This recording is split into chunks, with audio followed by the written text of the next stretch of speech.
ಮತ್ತೆ ಸ್ವಲ್ಪ ಸಮಯ ತಗೊಂಡಾಗ ರಸ್ತೆ ತಗೊಂಡ್ರೆ ಮೂಗಿಡಿದ್ರೆ ಬಾಯಿ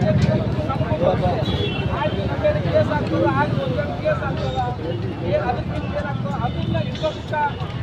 ಒಯ್ಯೋದು ಬೇಡ ಅಂತ ಹೇಳಿ ನಾವೆಲ್ಲ ಮಾತಾಡ್ಕೊಂಡಾಗ ನಾವು ಹೇಗೆ ಹೇಳ್ತೀವಿ ಇದಕ್ಕೆ ಸ್ಪಷ್ಟೀಕರಣ ಕೊಡಿ.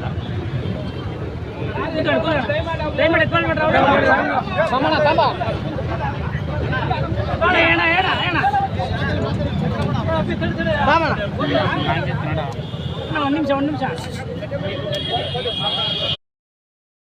ಕಂಪ್ಲೇಂಟ್ ಕೊಡ್ತಾರ ನೀವೆಲ್ಲ ದಾಖಲೆ ಮಾಡಿಕೊಂಡು ಮುಂದಿನ